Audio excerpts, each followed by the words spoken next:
Depois dos debates sobre diferentes aspectos no mundo da agricultura, chegou o momento de lançar um olhar amplo para o mercado. Vamos juntos acompanhar o painel Macro Tendências e o Agro, com a moderação do estrategista-chefe da DA Economics, Alex Lima.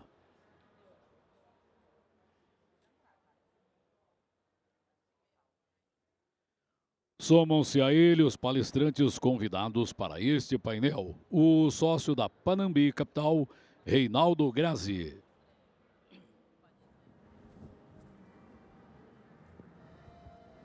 Convidamos o sócio proprietário da Oris Partners, Carlos Caval. E o gerente de portfólio Itaú Asset Management, Bruno Serra Fernandes.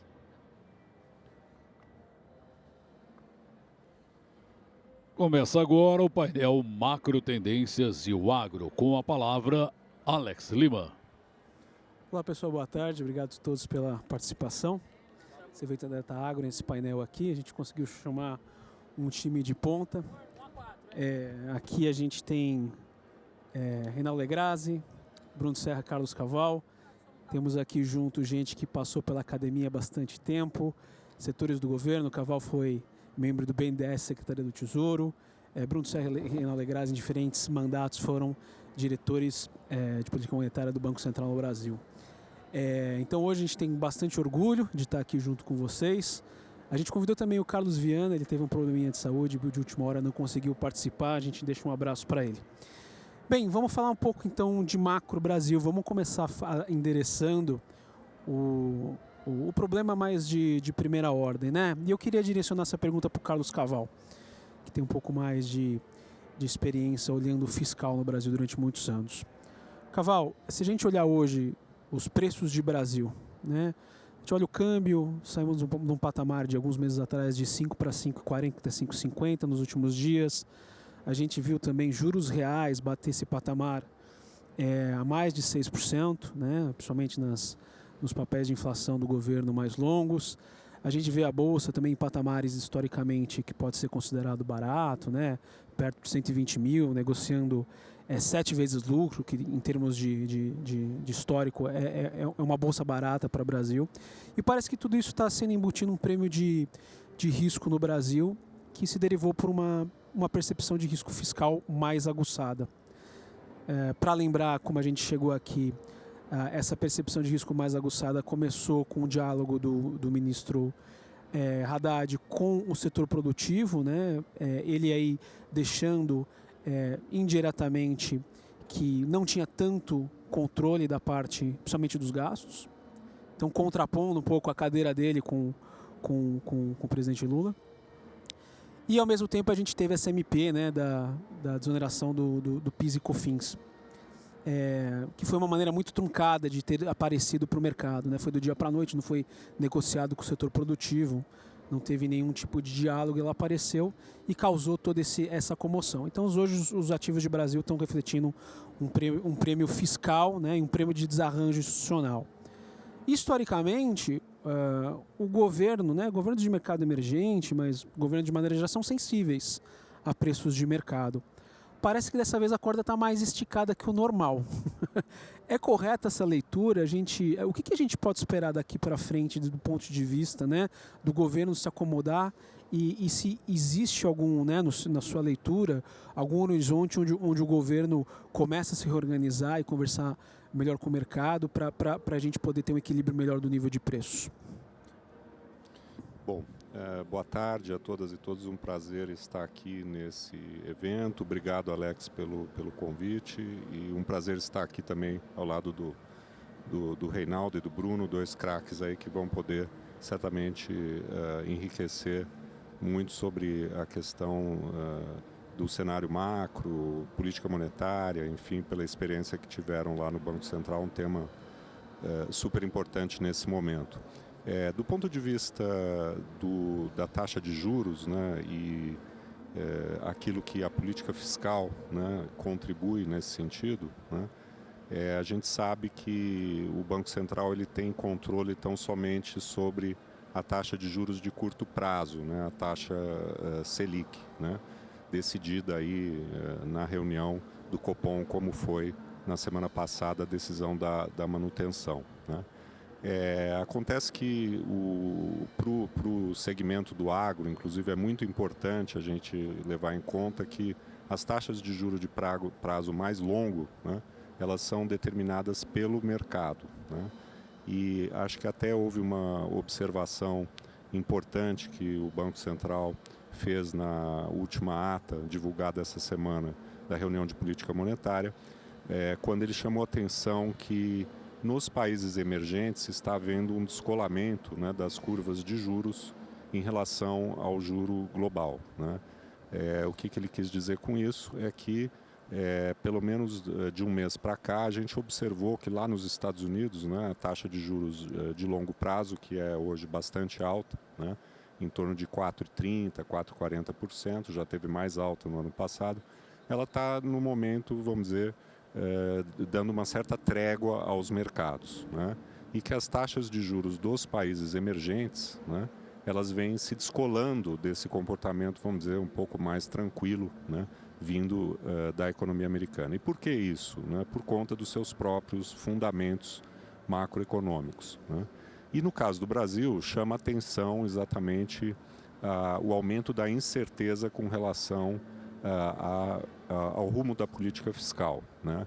Em 2024, nós vamos ter um aumento de receita do governo em termos reais, isso eu vou usar até inclusive uma estimativa da XP, em torno de 9% real, né?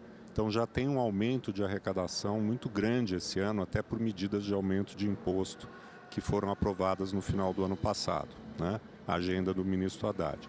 Acontece que a despesa, a previsão é que ela cresça cerca de 13% também em termos reais, né, acima da inflação. Nesse sentido, o governo dificilmente vai conseguir cumprir a meta estabelecida pelo ministro Haddad, que é o déficit zero esse ano, né? E, inclusive, as metas dos anos 25 e 26 já foram, inclusive, alteradas para déficits, né, em relação a uma trajetória anterior que era mais benigna. Isso, né, gera uma preocupação do ponto de vista da trajetória dívida-PIB, do ponto de vista de médio e longo prazo, né? Mas também no curto prazo, o que a gente está vendo, né, e isso também o Banco Central tem chamado a atenção, é uma inconsistência entre a política monetária que busca a convergência da inflação à meta e uma política de gastos do governo muito expansionista, né? Eu recomendo a que todos, né, leiam uma entrevista muito feliz, muito rica, do também ex-diretor do Banco Central, Thiago Berriel, ontem, no Valor Econômico, chamando a atenção exatamente para essa ideia, né, do um pé no freio e o outro no acelerador, no caso, o gasto público, né? E, nesse sentido, a própria trajetória da Selic, né, ela começa a se tornar, né, mais incerta, e colocando, inclusive, nos preços de mercado, o risco de que o próximo movimento seja de alta. É importante, portanto, ficar claro, né, que isso está muito ligado, né, a essa incerteza da política fiscal. Obrigado, Caval.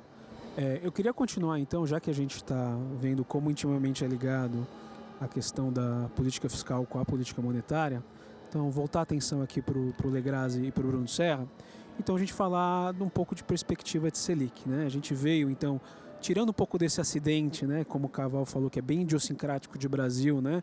Havia um descolamento aí das taxas de juros de mercados emergentes do que a gente está vendo no mercados desenvolvidos, mas parece que o Brasil tem um pouco de mais peso, né, nesse papel, nesse prêmio de mercado. Como é que fica, então, nossa visão de taxa de juros de curto prazo de Selic? Né? A gente veio num patamar de 7 cortes consecutivos, né, estacionando a Selic em 10,5%, tirando o último cupom, que foi uma queda por unanimidade, a gente não teve consenso, né, no último corte, gerando um pouco mais de estresse de mercado, um pouco mais de preocupação e incerteza, como é que o governo, como política monetária e política fiscal estão se alinhando no Brasil. E agora resta um pouco essa pergunta. Queria começar então com o Legrazi. A gente aqui no backstage, a gente já viu que a gente tem visões opostas, então acho que vai ser bem interessante. Mas queria começar com o Legrazi, né, a sua perspectiva aí de Selics de juros no curto prazo e depois perguntar para o Bruno Serra comentar, por favor.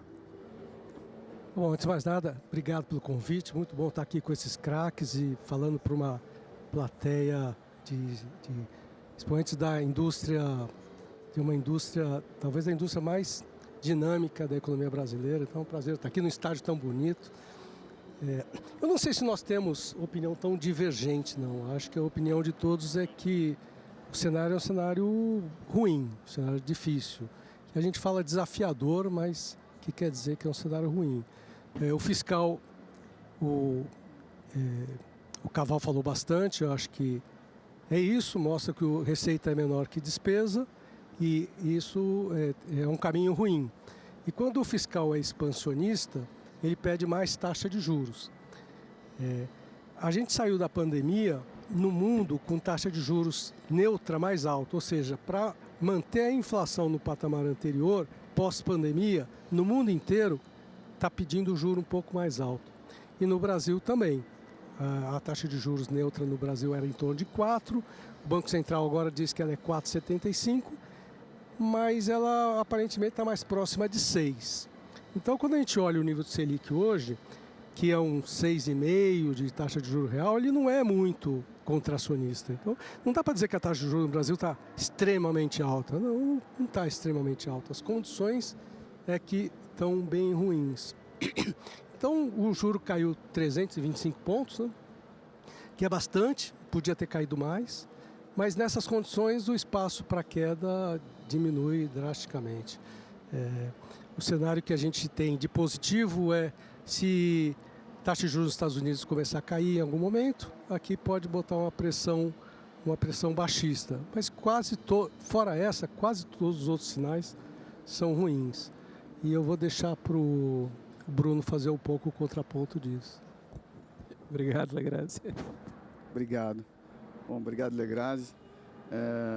Prazer estar aqui, Caval, Alex, muito obrigado pelo convite. Eu estou aqui em nome da Itaú Asset, como gestor do Fundo Janeiro, da família de fundos Janeiro.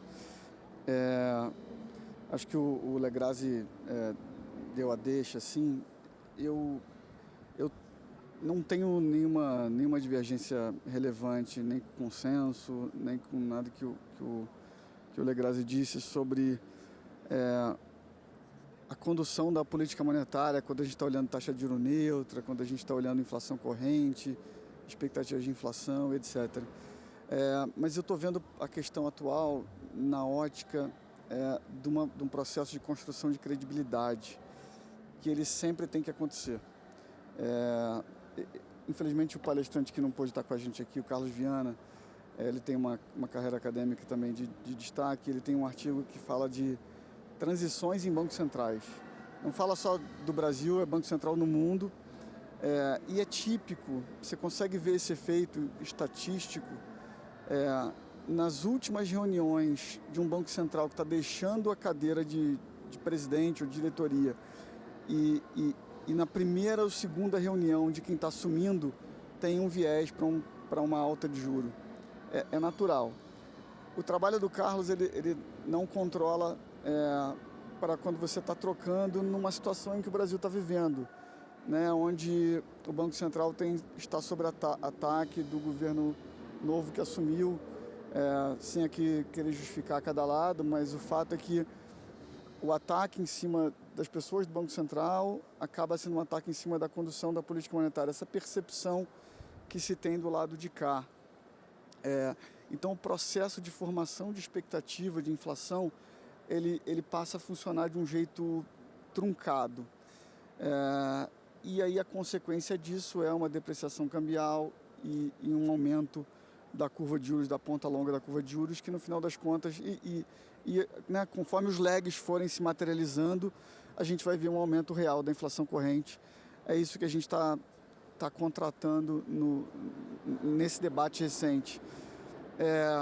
Eu certamente, né, como o Caval disse, né, eu olho para o fiscal e assim como todo mundo, A gente vê que o fiscal tem uma questão a ser endereçada, não é só no Brasil, é no mundo. Eu acho que praticamente qualquer economia mundial que você olhe, se você alongar o horizonte de forma suficiente, você vai ver um fiscal que é um problema. No Brasil não é diferente, talvez seja um pouco mais agudo do que na média dos nossos pares, sem dúvida, mas eu dou um peso grande para a condução da política monetária, para esse processo de construção de credibilidade. A gente vai melhorar muito os ares, a sensação, quando a gente entender que o Banco Central foi capaz, o novo Banco Central, seja já liderado pelo próximo presidente, indicado pelo presidente Lula, com o direito legal que lhe confere, quanto eventualmente um processo de alta de juros liderado e defendido pelos já novos indicados pelo presidente Lula, já 4 membros, quase metade do comitê. Na hora em que esse grupo liderar um processo de alta de juros, as coisas vão começar a melhorar. A gente vai olhar para o lado e falar, poxa, se com a inflação corrente a 4 e pouco, expectativas longas um pouco abaixo de 4, inflação implícita um pouco acima de 5, o Banco Central começou a combater a inflação, então é legal, eu vou abaixar minhas expectativas, eu vou ficar mais otimista quanto aos riscos de uma alta muito forte da inflação no futuro. Parece pouco, o juro de 10,5 ele pode não ser alto em relação ao juro americano nesse momento, não é à toa que o câmbio está depreciando bastante, mas é um juro bastante significativo, bastante alto para a dinâmica da economia brasileira. A gente tem um PIB nominal que cresce a 5, é um crescimento baixo para o padrão brasileiro, um Selic a 10,5, uma ponta longa a 12. Assim, não é que a gente precisa de mais juro, a gente só precisa entender qual o nível de juro que preocupa os atores políticos, o governo e o Banco Central, o novo Banco Central. Em cima disso, muita coisa vai melhorar, vai ser menos doloroso do que a gente imagina esse ciclo de juros. Perfeito, obrigado, Bruno. Aproveitando a deixa, já que todo mundo aqui acabou mencionando um pouco de câmbio, falar um pouquinho de câmbio. Eu acho que todo mundo que está participando aqui, né,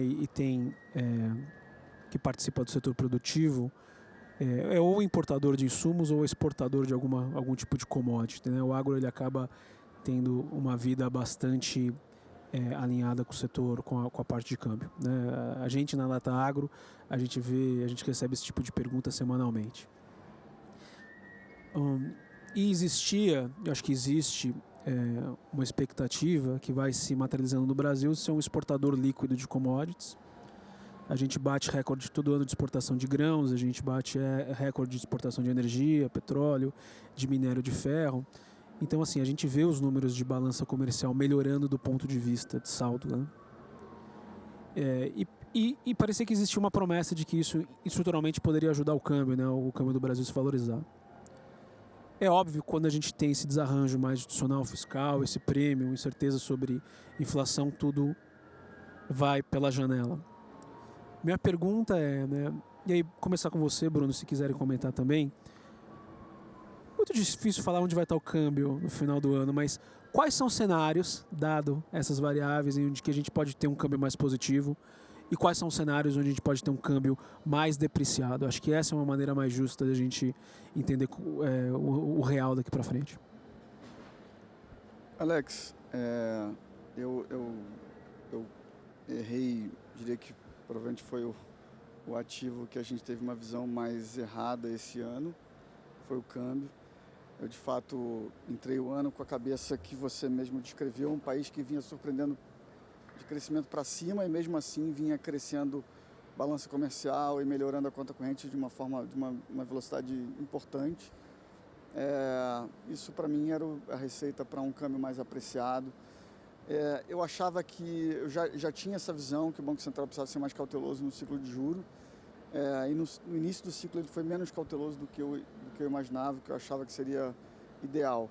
Isso atrapalhou um pouco o câmbio, sem falar no ciclo de juros nos Estados Unidos, que passou por um período difícil no primeiro trimestre desse ano, com algumas surpresas de alta na inflação lá. Juntando tudo isso, assim, como é que eu vejo no longo prazo? Vou tentar sair desse curto prazo, porque não parece que é o momento para a gente discutir curto prazo. Acho que a gente no Brasil tem uma força do agro que é enorme. Eu acho que eu vi isso ali no meio, estava no Banco Central ainda no final de 2022 ali. Falei, poxa, não importa muito a discussão de eleição e tal. O câmbio estava mais ou menos nesses níveis. A gente caminhando para 110 bi de balança só do agro, sem falar que petróleo vinha melhorando. Poxa, esse câmbio não vai conseguir ficar por aí. O câmbio veio até 4,80. Eu achei que esse movimento continuaria, porque eu vejo um câmbio de longo prazo brasileiro, assim, um equilíbrio mais perto de 4 do que de 5. Infelizmente, como o Legrazi lembrou, o nosso diferencial de juros é muito baixo historicamente. Os ruídos na condução da política monetária, como eu falei, a falta de credibilidade, elas criam vários questionamentos. É natural que os investidores eles saiam para comprar títulos protegidos para a inflação, quando você tem questionamento sobre o que o próximo BC vai ser em termos de condução da política monetária. Então, um pedaço vai para títulos protegidos para a inflação, as NTNBs. Todo mundo defende que acima de 6 é um bom ativo. Tem uma visão diferente. Se toda vez que a NTNB longa tivesse batido 6% ao ano real, historicamente foi bom comprar e ganhou do CDI. Se você tivesse alocado numa carteira de fundo multimercado, uma carteira diversificada de fundo multimercado, você teria ganho o que te pagou a NTNB mais 2% ao ano. Esse é um trabalho que vale para o estudo desde que a gente tem uma indústria relevante de multimercado no Brasil, coisa de 15, 18 anos atrás. Então, é um ambiente que a gente o real tem tido essa dificuldade de performar. Mas quando eu penso em longo prazo, quando eu penso que o Banco Central vai ter que se ajustar e vai ter que segurar um pouco as rédeas da taxa de juros para ganhar credibilidade, eu tenho dificuldade de ver o cenário divergindo, tá? Acho que a gente tem que fazer muita besteira do lado fiscal. Eu acho que assim, os atores, está caindo a ficha nos atores de que alguma coisa precisa ser feita. A gente precisa começar a caminhar na direção correta de alguma contenção de gasto. A agenda só de subimposto tinha vida limitada, a gente sabia disso. Acabou com a tentativa do PIS/COFINS no Congresso, aparentemente. E agora a discussão vai ser de gasto. É um ambiente difícil, mas eu sigo acreditando que a parte produtiva da nossa economia é a parte de tradable, basicamente do setor agro, que não para de crescer. Em breve a gente vai começar a expurgar outros produtores da cadeia, porque o Brasil é muito mais produtivo. Você faz 2 safras, 3 safras por ano em alguns lugares de milho. Acho que é um caminho que eu vejo com o Banco Central sendo mais cauteloso. Eu tenho dificuldade de ver o câmbio depreciando mais, mas, de novo, reitero, tem sido um call difícil apostar no curto prazo nisso. Não tenho uma visão muito clara do curtíssimo prazo, não. É mais claro para mim o que fazer com juros do que com câmbio. Obrigado. Algum comentário, gente? Eu queria, concordando aqui com os pontos do Bruno, né? Só chamar a atenção que, primeiro, eu concordo com a sua afirmação, Alex, de um caráter estrutural, né, do nosso superávit na balança comercial por conta do petróleo, né, que hoje nós exportamos liquidamente entre petróleo e derivados 30 bilhões de dólares ano. Há 10 anos atrás isso era zero, né? E claro, a força do agro, né? E a gente sabe que isso é um movimento crescente aí pela demanda de proteína global, enfim, né? Ocorre que do outro lado, a gente tem uma outra realidade do ponto de vista da alocação global de poupança. Os Estados Unidos se transformou no grande aspirador internacional das poupanças, né? Seja renda fixa, porque os juros são muito altos. O diferencial de juros hoje com os Estados Unidos é muito menor, como disse o Bruno. Seja na Bolsa, tem novas teses, inteligência artificial, tech, enfim, né? Mesmo aqui no Brasil, é muito mais fácil hoje você investir no exterior do que era no passado, né? Então, o contrapeso a esse benefício que a gente está tendo na balança comercial, agro, petróleo, minério e tal, é o fato de que o fluxo de capitais, não só para o Brasil, mas para os outros emergentes, ele caiu muito e pode, inclusive, num certo sentido, até se inverter do ponto de vista da alocação da poupança em renda fixa, em bolsa e tudo mais, né? Então é uma hora que não dá para você, né, ficar tranquilo que a sua situação estrutural, né, da balança comercial melhorou tanto que você está, vamos dizer assim, imunizado, né, do que vai acontecer no mercado de câmbio. Porque no momento atual, o fluxo cambial que vem das exportações é muito bom, né? Ocorre que os indivíduos, as empresas vão atrás de proteção, né, através da compra do dólar, e é isso que hoje, né, é o grande problema que nós estamos enfrentando. E por que estão fazendo isso e por que inclusive não fizeram, como disse o diretor, no ano até da eleição, né? Porque não havia tanta intranquilidade com relação à trajetória das contas públicas. Citando aqui um argumento que eu li há pouco tempo atrás, um economista do Santander, a equipe de macro do Santander, fez um estudo olhando dessa parte né, quão estrutural era a melhora no câmbio no Brasil, olhando precisamente a melhora do superávit.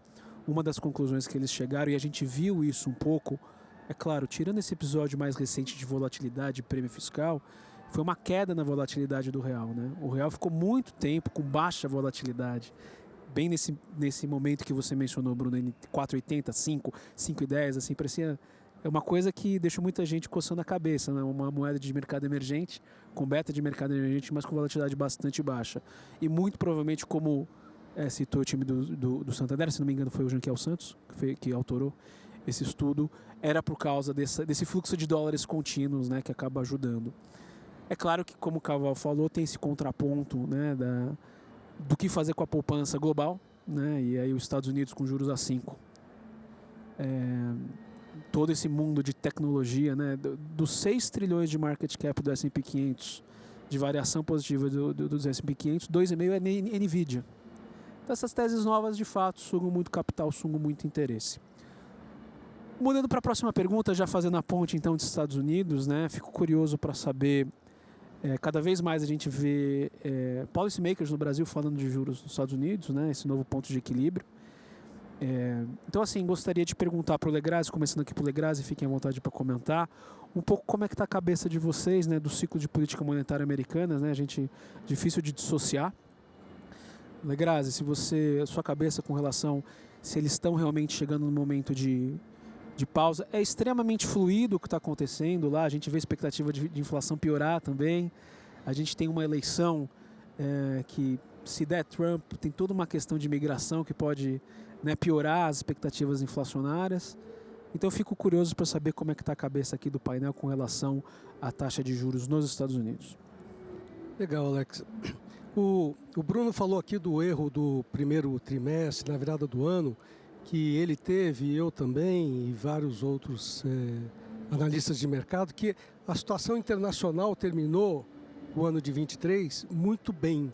A inflação americana desabou no último tri e a expectativa no início desse ano era de que a inflação estava sob controle e que a queda de juros nos Estados Unidos iria começar dentro em breve. Junto com isso, a gente tinha no Brasil 100 bi de balança comercial ao ano. Falou, pô, o dólar vai derreter. Então, acho que foi isso que o Bruno estava se referindo.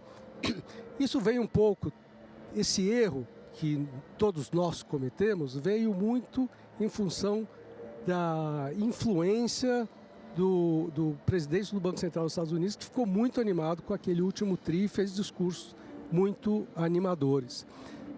Eu acho que essa coisa no Comitê de Política Monetária dos Estados Unidos amenizou um pouquinho, o pessoal botou a bola no chão, não tem mais 150 bips de queda esse ano, não tem mais 75, o mercado está pondo 50 bips de queda. Eu acho que o mais provável é não ter nenhuma queda esse ano, talvez uma em dezembro, que é praticamente ano que vem. E aí esse é um jogo padrão do Banco Central na gestão de política monetária. Adia o início da queda e quando começar, sabe o que vai fazer posteriormente. Essa coisa de fazer um uma queda nesse mês e depois ficar esperando para ver, não sei, se pula um comitê, pula dois. Eu acho que a minha impressão é que nos Estados Unidos, o Banco Central agora, quando começar a queda de juros lá, que vai demorar um pouco mais, ele vai ter mais confiança de derrubar o juro. E isso eu acho que é 2025, porque alguns dados que a gente chama de dados soft data, dados menos elaborados, são dados ainda que não foram oficializados, eles estão sinalizando uma atividade em leve declínio, que é suficiente para, ao longo dos últimos anos e olhando para frente, a gente acreditar que dá para iniciar a queda de juros. É claro que Estados Unidos, assim, economia pujante, dinâmica, forte, não é à toa que atrai tanto capital, todas as grandes empresas de tecnologia estão lá, taxa de juros lá está excelente, você tem excelentes oportunidades de negócio. Mas eu acho que até em função disso, eles vão ter espaço para reduzir reduzir esse juro, que nem é tão alto assim.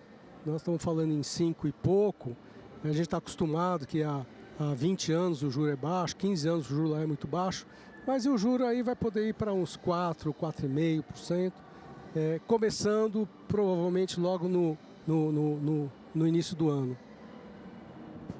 Feito algum comentário, pessoal, aqui de juros dos Estados Unidos?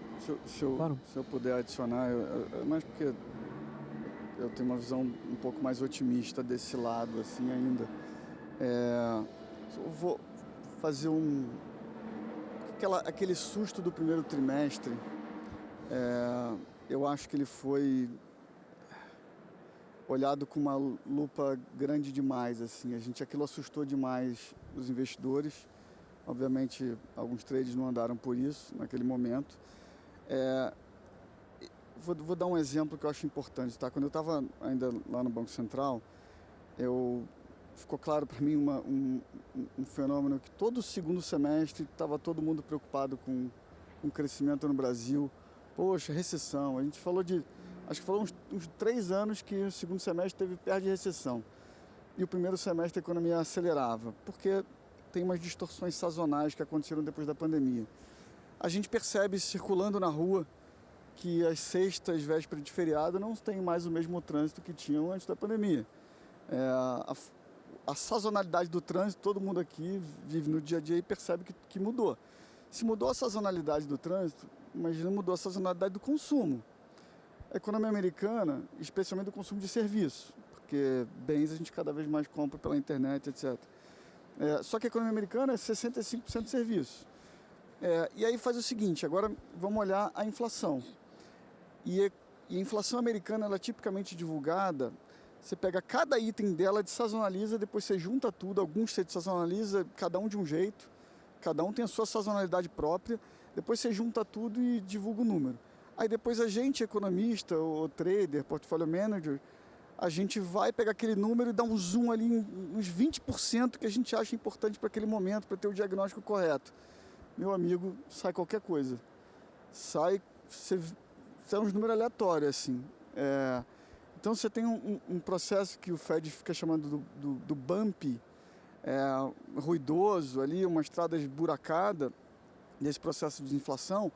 Quanto mais lupa você coloca, pior é a sensação. Eu acho que a gente passou por isso no primeiro trimestre. Se você estivesse olhando os dados year over year, quer dizer, ano contra ano, né, em 12 meses acumulado, a gente viu um processo de desinflação contínuo todos os meses do ano. Aliás, todos os meses há uns 20 meses, a inflação vem desacelerando sempre mais baixo do que o ano anterior, sempre mais baixo que o ano anterior. E é um processo. E esse processo ele avançou de uma inflação de 6 para uma inflação de 2,7, 2,6 que a gente tem agora, apesar do juro americano só ter completado 5% em 12 meses agora, 5,3 mais ou menos. O PIB americano vinha rodando a 10, 9, 8, agora o PIB americano está rodando perto de 5 também.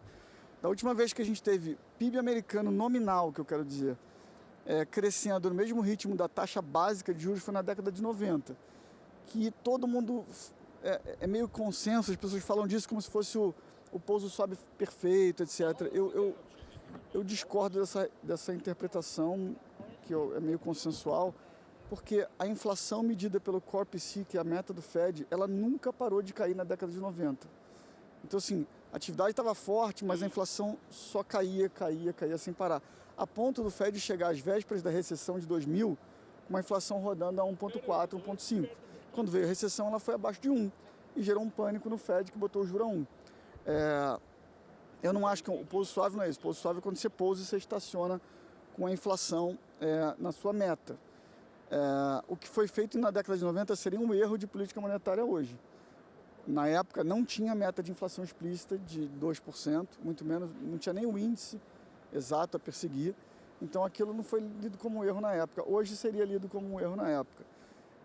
Então eu vejo com um olhar bem mais otimista o ciclo de juros, de desinflação global, americana em particular, e quando eu projeto o ciclo de juros para frente, acho sim, nisso eu concordo com o Reinaldo, que eu acho que o Fed poderia ser mais cauteloso agora, acho que acelerou demais no final do ano passado, gerou mais ruído do que o necessário.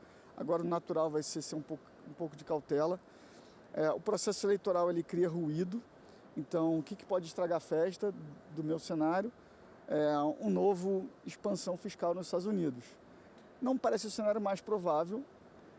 O debate ontem não reforçou isso, porque não teve grandes promessas megalomaníacas, como poderia ser o caso. Mas para mim é esse o risco. O risco é o fiscal estragar a festa, como está estragando no Brasil. Isso acontecer nos Estados Unidos. Mas o cenário big picture, assim, eu acho que é um cenário que me anima.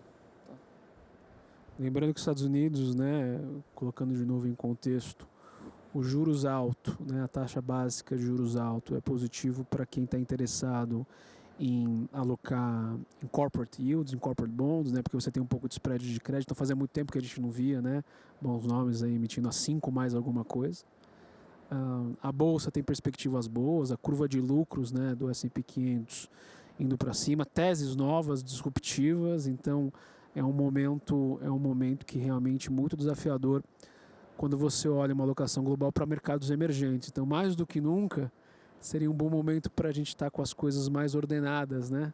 Pensando em mercados emergentes. Senão a gente fica muito patinho feio da festa, né? Muito patinho feio. Falando nos grandes mercados emergentes, voltando aqui para uma das nossas já últimas perguntas, queria falar um pouquinho de China, né? De maneira um pouco não muito específica, mas o que a gente vê nos últimos anos, né?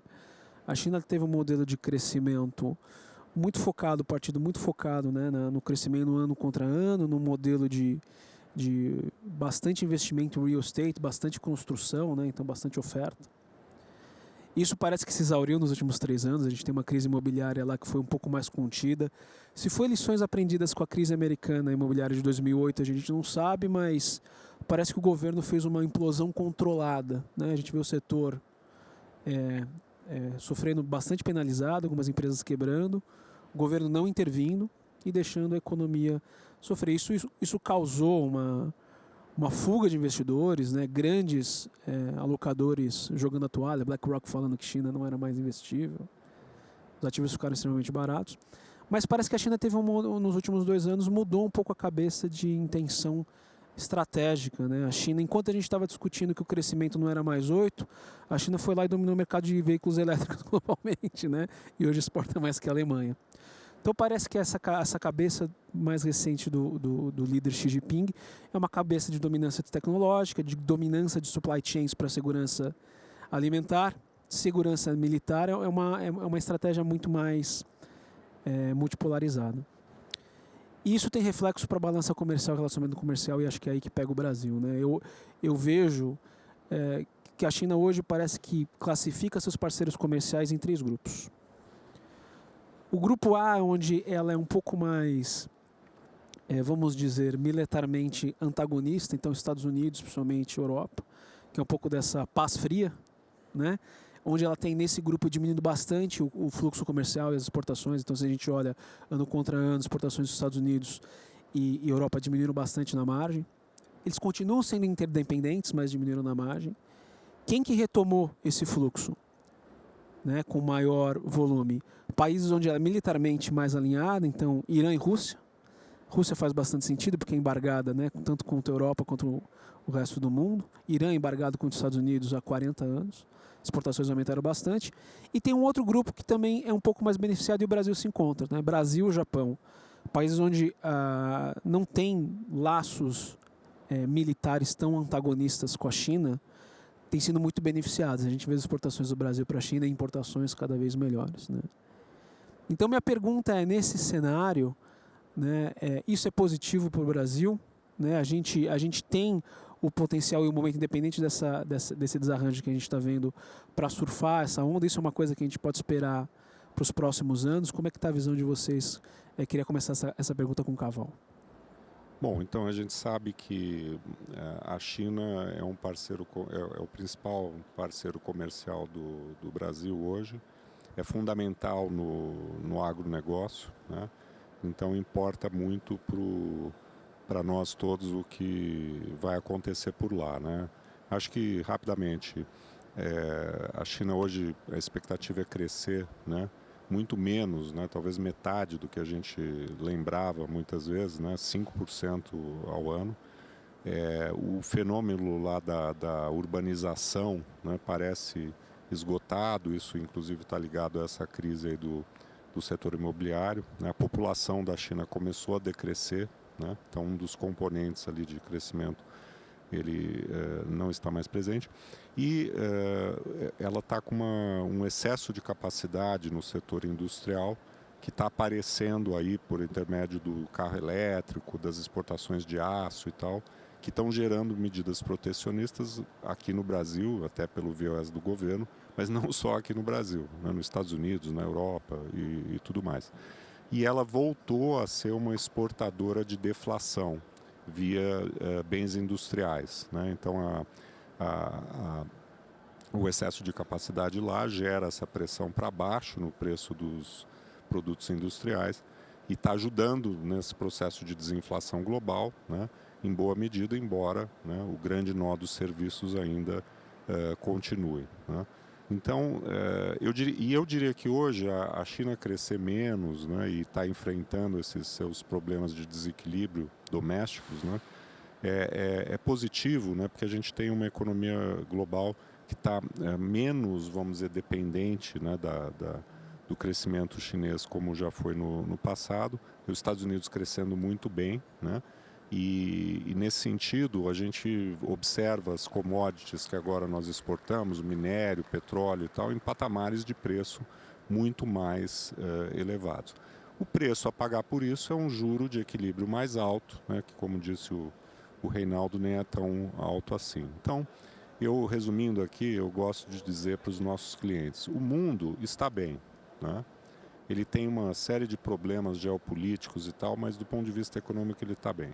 O Brasil, a economia brasileira, o setor privado está bem. A nossa economia está crescendo 2,5%, tem surpreendido, né? Nós temos o agro, nós temos o setor de commodities, nós temos o mercado de trabalho muito forte, desemprego praticamente no recorde de baixa, né? O mundo está bem, o Brasil está bem. E aí a gente chega em Brasília. E Brasília não está ajudando o Brasil, né? Nós tivemos recentemente, né, até essa desastrada MP, que punha um ônus tributário gigantesco no agronegócio, né? E ficou claro que o Brasil já chegou no limite do aumento da carga tributária. Nesse sentido, a gente precisa atacar a agenda de despesas, né?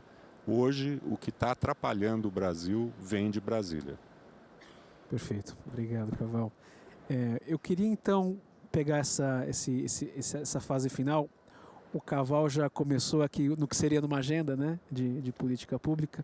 Queria perguntar, então, para o Bruno e para o Legrazzi, o que vocês veem, né, de agenda que deveria ser perseguida para o governo? É claro que tem um viés natural aqui, uma gravidade natural da gente falar do fiscal, mas que outras agendas a gente acha que pode ser benéfica, né, para o resto do mandato? O Caval já deu a letra aqui um pouco, né, que a gente precisa ser um pouco mais, né, condizente com o cenário global, né, e jogar junto, mas fico curioso, né, do que vocês imaginam que a gente pode perseguir aqui como pergunta final. Obrigado. Começando a graça. Legal. Assim, eu vou pegar um gancho no... Primeiro, Caval, você dizer que eu falei que o juro não é tão alto assim, isso não é. Porque isso vai dar manchete jornal dizendo que o juro não é tão alto assim. Isso Não, pega mal. do juro americano. Isso Você pega falou mal. 4, 4,5. Mas tá bom. Mas o Caval falou que a China está exportando a inflação. Perfeito. Isso, nos anos 2000 a gente viu isso acontecer e manteve uma inflação baixíssima durante uma década. Agora não vai ser o mesmo efeito por causa do serviço com o próprio ministro. Mas sobre China e para chegar na política pública brasileira, claramente globalização hoje são duas. Né? A globalização de dois grandes blocos e isso vai ser inflacionário, porque se em algum momento as empresas procuravam o preço mais baixo, as condições mais baratas em qualquer lugar do mundo, agora você procura dentro do seu grupo e aí tem o tal do friendshoring, você vai fazer negócio onde você confia mesmo que seja um pouco mais caro. Então nós temos uma separação em dois blocos. China está indo muito bem, bateria, carro elétrico e placa solar. Mudou o shift, o consumo lá está melhorando. O consumo está melhorando apesar do problema imobiliário. O problema imobiliário não derrubou a economia como a gente tinha receio. Então a China está indo bem. E sobre China e Brasil, eu tenho recebido visitas de alguns representantes ou pessoas próximas chinesas perguntando de commodities, de grãos, como posicionar. Eles estão querendo se aproximar dos produtores e fazer compras nos locais de produção. Isso é interessante. E aí, falando sobre política pública brasileira, se a gente vai ter dois grandes blocos, a diplomacia é muito relevante. Então, o Brasil sempre foi muito eficiente na diplomacia e agora o desafio é grande porque você precisa conseguir navegar nesses dois blocos. O Brasil não faz parte definitivamente de nenhum dos dois, está numa situação até confortável, então assim, tem esse desafio diplomático. O segundo, vai ter corta-gasto, não tem alternativa a corta-gasto. Ou melhor, sempre tem, mas aí vai ser aquela coisa, sempre pode piorar. Se o Brasil não cortar gastos, em breve, muito em breve, aí a situação é uma deterioração muito forte. Então considero que isso vai acontecer. E o outro ponto, assim, o Brasil é um país de commodities. Não tem vergonha em ser um país de commodities. Não precisa ser um país de produção industrial se você não tem esse viés. A tecnologia está muito avançada hoje em alguns países para o Brasil disputar o mercado de chips. Não adianta querer. Então, o Brasil se dedicar à indústria de commodities, petróleo e agro, faz todo sentido do mundo. A Austrália é commodities e está muito bem. E nesse sentido o Brasil vai bem, a produtividade do agro é 3, 4% ao ano, a 25 anos. O mercado de capitais está evoluindo muito no Brasil, que eu acho que é um mercado que a gente participa com frequência. Você tem alternativas de financiamento no setor privado em prazos e taxas mais condizentes. É claro que quando a taxa de juros, o Selic, a taxa de juros básica, estava mais baixa, as oportunidades eram maiores. Se a taxa de juros cair em algum momento, o setor privado provê esses fundos, esses recursos para o setor de commodities a preços razoáveis, mesmo que o dólar caia, e aí a exportação fique menos rentável, mas o custo também cai. Com o dólar baixo, você importa mais tecnologia, mais maquinário, e aí você consegue efetivamente começar a ter produtividade tecnológica. Eu acho que esse é o meio copo cheio que a gente tem pela frente. Obrigado. Obrigado. Bruno. Bom, Alex, deixa você me permitir divergir da sua pergunta, no sentido de que eu tenho dois craques aqui do meu lado que também já tiveram na cadeira de policy making, e eu não tenho nada de mais inteligente para falar do que eles. Eu tive também o meu período de contribuição à sociedade como policy making, ali na condição de política monetária, cambial, pensando em política de crédito, melhoria do mercado de capitais, mas não tem nada de novo para falar aqui. Hoje a minha cadeira é tentar, como gestor de um fundo multimercado, ali na Intel Asset, é tentar olhar para o cenário, tá? Tentar ver os estímulos que os atuais policymakers estão tomando e tentar posicionar da melhor forma, globalmente falando, em cima dessas atitudes, da direção que globalmente a gente está tomando. E, de novo, nosso foco não é só Brasil, é global. Então, acho que a indústria de multimercado passou por um período muito difícil ao longo do ano passado, eu diria que o último ano e meio, 2 talvez, porque o fator mais importante para todo e qualquer ativo financeiro que tem prêmio de risco era o Fed Fund. Onde vai estar a taxa de juros americana, a taxa base americana daqui a 6 meses, daqui a 1 ano. Essa era a única informação que importava para você se posicionar a favor ou contra o real, a favor ou contra o juro no Chile, a favor ou contra a bolsa no México, a bolsa americana. Tirando, você citou aí a Nvidia, as mega caps, etc. Tirando essas que têm uma vida à parte, porque é um ciclo tão grande de investimento, de crescimento, que tanto faz se paga 4, 3, 2 ou 7 de juro, todo o resto do mundo sofreu com isso. O que eu estou vendo agora é um ambiente diferente. Tá? Parece que a coisa se assentou no juro lá fora, não vai cair amanhã, também não vai cair, também não vai voltar a subir, não vai subir daqui, não vai só esperar mais 1 ano e meio para cair. Mas a gente olha para o Brasil está com uma história totalmente diferente. Poxa, se o governo brasileiro sinalizar corte de gasto efetivo, acho que a coisa que melhora bem. Se o Banco Central brasileiro entrar num ciclo de alta de juros, que eu acho que pode acontecer em setembro, alguma alta de juros pequena, eu acho que também as coisas melhoram bastante aqui. Vai defender o real e vai... A curva longa, que é que importa para as pessoas aqui, empresas tomarem crédito, vai cair em vez de subir, apesar dele estar subindo a Selic. O Chile está acabando o ciclo dele de juros, deve ter mais uma queda e acabou. O México teve uma transição eleitoral. Cara, é tanta história legal. Na Europa, você tem o problema da eleição na França. Então, assim, é um monte de história idiosincrática com baixa correlação entre elas, que é um espetáculo para gestores como nós, alocadores, os gestores, alocarem bem o dinheiro do cliente. Quando você começa a ter histórias que não têm relação entre si, cara, a gente pode errar uma e acertar 3 e o resultado vai ser espetacular. Quando tudo dependia de uma variável só, que é o juro americano, cara, é ruim para todo mundo. Se você errar ali um mês, aquele mês é ruim, aí o mês seguinte já é difícil, porque você já está para trás. Então, assim, é só eu pensei em falar isso, né, porque eu não tinha mais nada de inteligente para falar do que eles já tinham dito aqui, na verdade. E eu acho que é uma história positiva, assim, para alocação de recursos aí nos próximos meses e provavelmente um par de anos, pelo menos. Excelente. Pessoal, acabou de dar o nosso tempo aqui regulamentar no estádio do Palmeiras. Queria agradecer demais a participação de todos aqui. Foi realmente uma aula. Eu, assim, convidei vocês e aprendi muito. Espero que daqui 2 anos a gente faça um maior ainda. A gente tenha o Viana com a gente, né, que aí por acidente acabou não participando, mas gostaria de agradecer a presença de todos e aos nossos panelistas. Muito obrigado. Até a próxima. Boa tarde a todos.